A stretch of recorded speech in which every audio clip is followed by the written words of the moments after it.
Be prepared. A few years ago, I was in a building fire. Suddenly, my heart began to pound. I could hear the fire engines roaring up the street. I knew something was wrong. Smoke began to enter my apartment unit. I didn't really know what to do.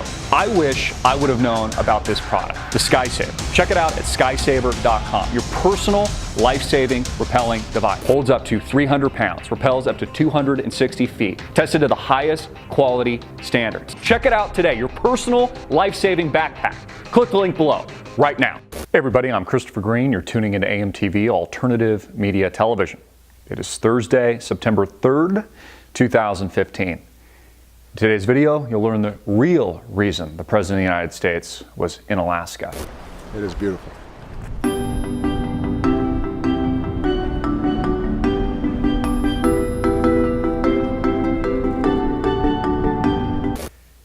Climate change? Was that why the president was there? To snap a couple tweet pics of himself and watch a couple moving glaciers melt in the dead heat of the summer? Yeah, that was the reason. Sure.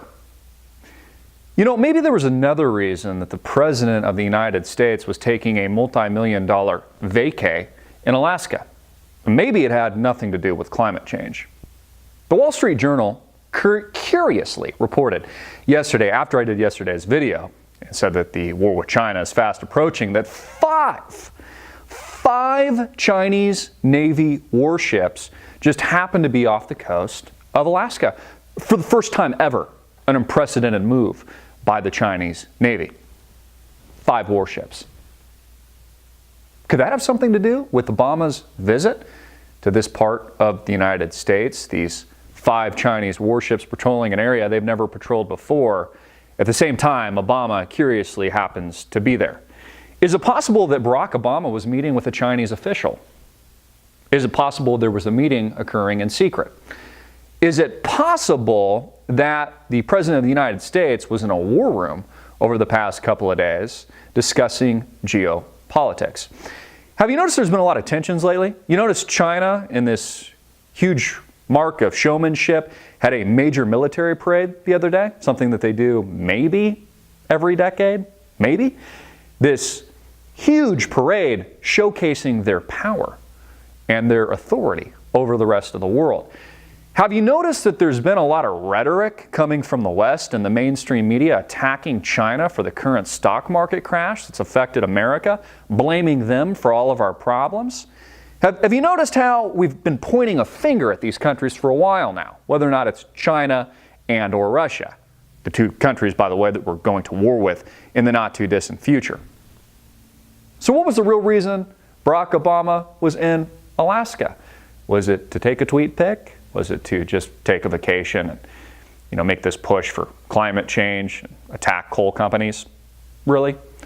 You see, this propaganda web is so deep. You have to dig so deep. It's not what the president says, what comes out of his mouth, that you need to be concerned with. You have to be concerned with what his agenda is, because there's constant red herrings and there's a constant smokescreen. And it's there for a reason. Again, this is politics. How do you think the elite maintain their power? You see, we have the illusion of a democracy here in the United States, although it really should be a constitutional republic. That's how it was originally founded. The whole thing's an illusion, just like the voting system is an illusion. There is no election. It's decided by the elites. Just like your freedom is an illusion, really there's peasants, all of us are peasants, and then there's an aristocracy. The whole thing's an illusion, but it's that propaganda that allows them to maintain their power. That's why they have influence over the mainstream media. That's why they have influence over the educational system. Get you grilled in, fry your brain at an early age so they control you. Notice how there's not a single institution for children, the school system, there's not a single class that teaches you how to build your own business or balance a checkbook. We never learned this when I was going to school, or to do anything that allows you to provide for yourself. What it secures is your ability to work for them, to work for the elites, to be happy with the situation environment they created for you, like the debt system, for example, debt slavery, mortgages and car loans and credit card debt. They say if you want to go to college, well, you can do that. You can further your education, but it's going to cost you like $500,000. courtesy of Sally Mae. Or if you're going to buy a car, you've got to get a car loan. It's a $50,000 truck.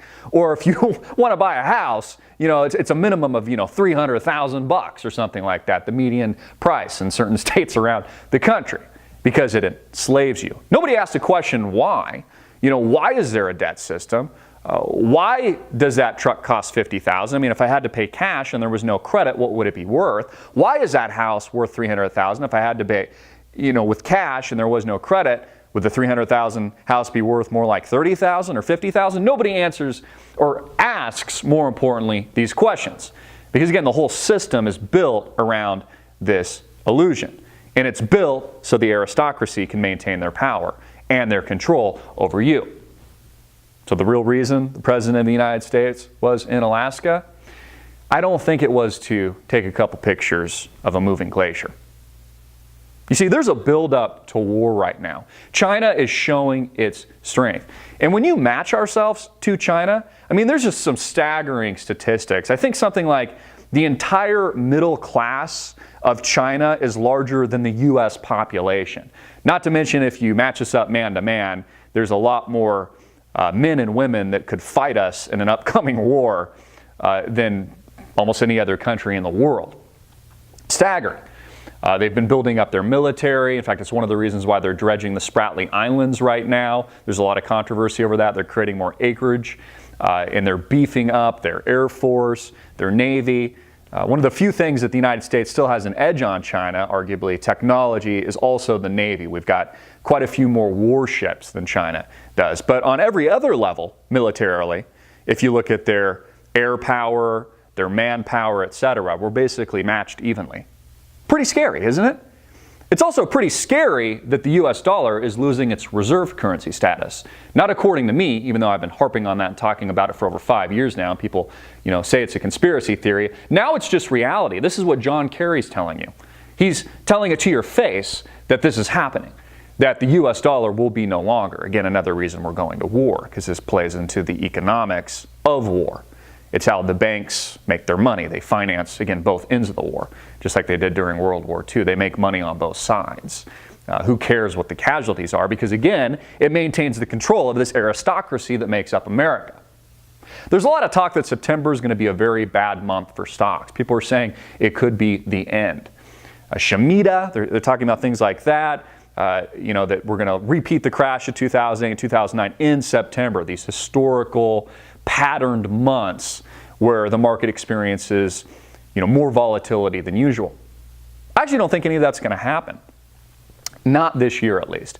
I think this builds into the 2016 election because I think our enemies want the war drums beating, if not engaging us in war, at that critical moment when we're weak, when we don't know who our president is going to be, when we don't know if it's going to be Hillary Clinton or it's going to be Trump. Actually could work in Hillary's favor. We saw this in September 11th, 2001. Nobody really cares who the president is at a time of war. There is no Republican or Democrat anymore. We just, everyone puts their flags out on their car. They just want to be protected because, again, one of the primary drivers and motivations of human nature is fear. It's why the elite use it all the time. They use the fear to program you and also to get what they want. They did this with the bank bailouts. Remember how the world was going to come to an end? Well, none of that happened, but they did steal trillions of dollars from you. Thank you very much. Fear, one of the primary motivators of human nature. Also greed. Fear and greed. They use both elements. They also use patterns. Just how the pattern that stock market crashes always occur that September and October period. They use that. Again, it's all about psychology. They use red herrings like Obama's trip to Alaska. They use those smoke screens to basically mask what's really going on behind the scenes. We're going to war. People will say it's fear-mongering. And I remember this. I always know when I'm onto something when people get really angry and irate about the things that I'm saying. People said the same thing, were very angry with me when I told them a long time ago, years ago, that Obama would strike Syria, that he would go to war with them, that he would anti-constitutionally begin airstrikes. People said it was fear-mongering, that was never going to happen. In fact, I'll put the video, you can actually watch this. It's exactly what did happen. The President of the United States, anti-constitutionally, started taking out Syria. We've been at war and we're still at war. I did a video last year in 2014 that said Dow 18,000 and then Great Depression. That was a year ago. And what's been happening? Well, Dow hit 18,000 and now things are starting to materialize. We see increased volatility in the stock market. We see the central banks continuing to ease. Mario Drag Queen today oiled up the system on the heels of the QE programs here in the States that they say have stopped, even though they haven't, and says they're going to QE more. They're going to ease more in Europe. Again, as we build up to war. You've got to pay attention. The rabbit hole digs deep. We're engaged in a propaganda war right now. We're at war with Russia and China. There's propaganda coming from both sides. There's these marks of showmanship with the military parade that we just saw coming out of China, Vladimir Putin visiting. People like Edward Snowden being housed in Russia. All of this plays in to these topics and these concepts. Edward Snowden, for example, very likely a double, if not a triple agent, working for both sides, and maybe somebody else we don't know about. Julian Assange plays into this. Anonymous plays into this. Although there's very real elements to these groups, to these organizations, and to these people, there's also quite a bit of evidence, for example, that links Anonymous straight to the CIA, and arguably people like Edward Snowden and Julian Assange. This is how deep the rabbit hole digs. This is how convoluted and intricate this web truly is. This is modern politics. Again, it's no different from thousands of years ago. Kings and an aristocracy that makes up the United States of America today under the illusion of democracy, which doesn't exist. And now we've got an election drum beating in 2016 where it appears that Americans have a choice. Do we? We fail to ask questions in America. We fail to ask why. Why is the system like this? Why is there a debt system? Why is an unelected private institution like the Federal Reserve, why do they dictate monetary and fiscal policy? Why and how can the president declare anti-constitutional wars without the approval of our branches of government? What is the president doing in Alaska? Why is all this propaganda aimed at China and Russia? We saw this during World War II. Remember when we demonized our enemy? We demonized Japanese Americans and treated them like trash and sent them to internment camps anti-constitutionally. We're doing the same thing now with China and Russia because you have to demonize your enemy before war. Tear them down, break down their humanity so that they're a piece of trash and a piece of dirt right before you kill them. It's exactly what's happening now. This is the fuel to the fire that makes up the mainstream media, CNN and Fox. This illusion, again, of a democracy, even though it should be a constitutional republic. This illusion of an election. This illusion that you're free when you're not. Again, folks, all of us are in chains. The country was founded with the idea of freedom. It was founded on the heels of an American Revolution where we fought to break ourselves from the rule of a king, only to go full circle right back into the same system. A very dangerous place to be. I'm Christopher Green. Get this video out everywhere, make it viral, hard-hitting it in your face, and click the link below to support our sponsor.